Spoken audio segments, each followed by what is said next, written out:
Paz e bem, meus irmãos e minhas irmãs. Estamos no sábado, dia 24 de maio. Hoje a família franciscana celebra a dedicação da Basílica de Nosso Pai São Francisco, em Assis, na Itália. Ela foi consagrada pelo Papa em maio de 1230. O nosso evangelho de hoje é retirado do livro de João, capítulo 15, versículos de 18 a 21. Naquele tempo, disse Jesus a seus discípulos: Se o mundo vos odeia, lembre que antes ele odiou a mim. Porque se vocês pertencessem ao mundo e se comportassem com o mundo, ele vos acolheria e vos aceitaria. Mas porque não sois do mundo, porque quando eu vos elegi, eu vos apartei do mundo. Por isso ele vos odeia, como odiou primeiro a mim. Recordem daquilo que eu vos disse: o servo não é maior do que o Senhor. Por isso, se antes o mundo me perseguiu, ele também vos perseguirá por causa do meu nome. Sereis perseguidos e odiados por causa do meu nome, porque eles não conhecem aquele que me enviou. Palavra da salvação. Meus irmãos, minhas irmãs, novamente aqui está a palavra de Deus para nos animar, exortar e corrigir.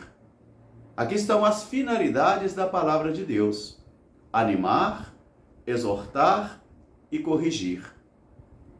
E a palavra de Deus pode se manifestar em três dimensões.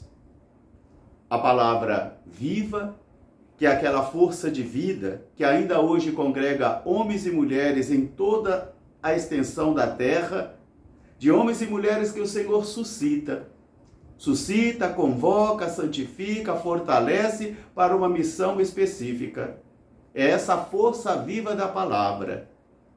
Também a palavra pode ser escrita, que são as Sagradas Escrituras, que nasceram não somente para serem conhecidas, mas para fazer com que eu e você compreendamos o mistério de Deus em nossa vida. A Bíblia não quer ser somente estudada e conhecida, mas ela quer ser um meio para o qual eu e você compreendamos o mistério de Deus em nossas vidas.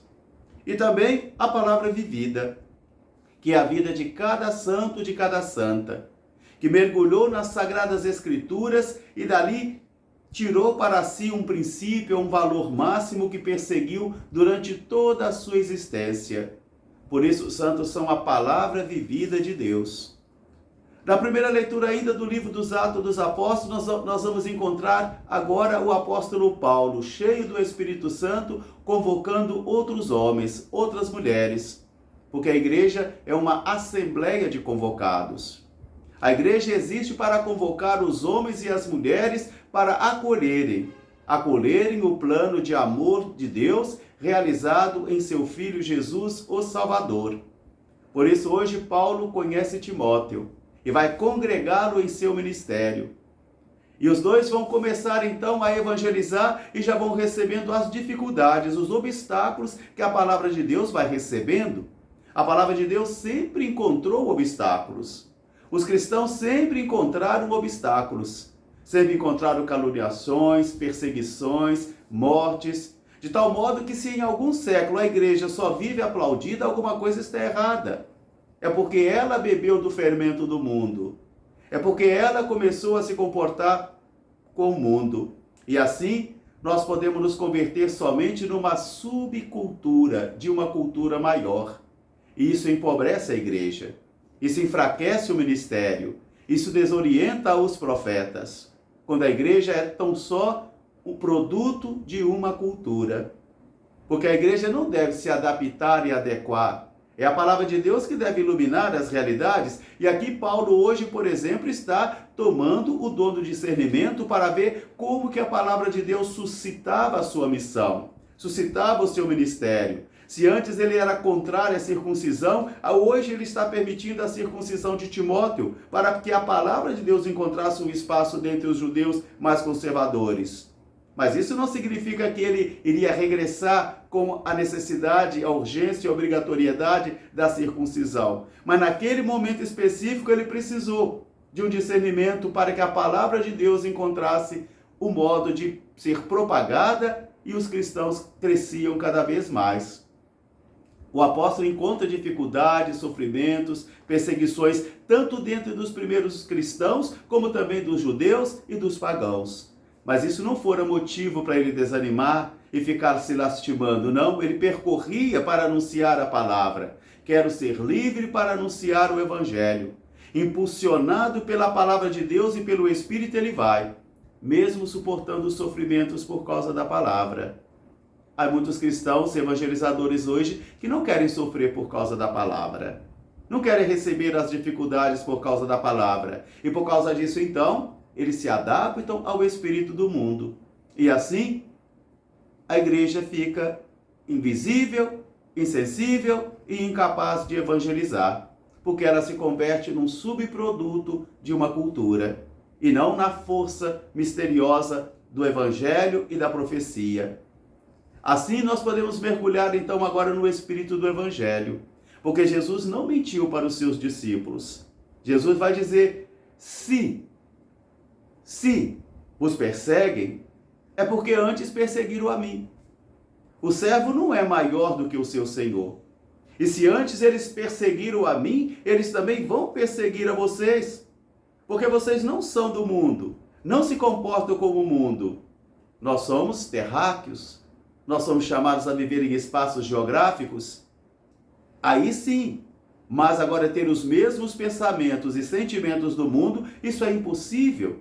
Por exemplo, um cristão que apoia a pena de morte, um cristão que apoia o aborto, um cristão que está mergulhado na cultura divorcista, um cristão que é violento, um cristão que prega a violência, que prega a divisão, que prega a guerra, que prega a morte, não compreendeu a palavra de Jesus. Não compreendeu. Ou criou um evangelho segundo a sua conveniência teórica ou segundo também seus desejos pessoais.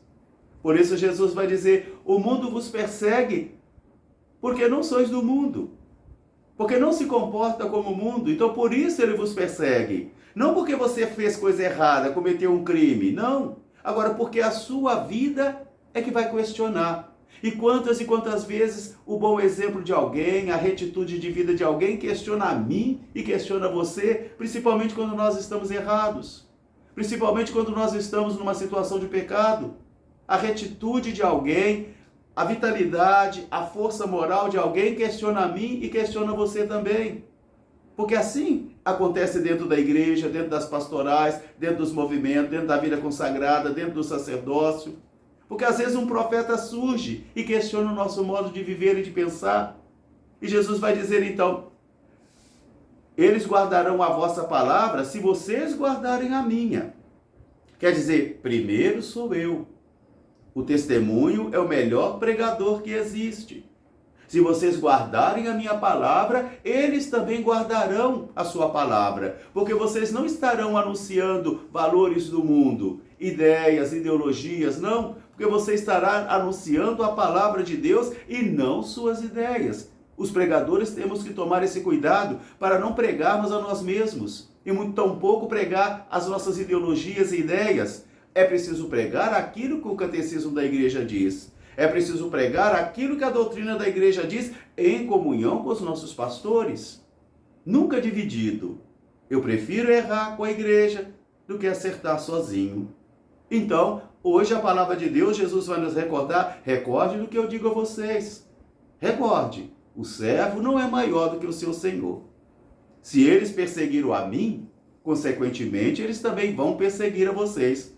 E observando a história, nós vamos encontrar quantas perseguições aos cristãos, tanto de partidos de direita quanto partido de esquerda, das ditaduras, das ideologias contrárias ao evangelho. E às vezes os cristãos querem manipular o evangelho, manipular a Bíblia para adequá-lo à sua teoria, à sua ideologia.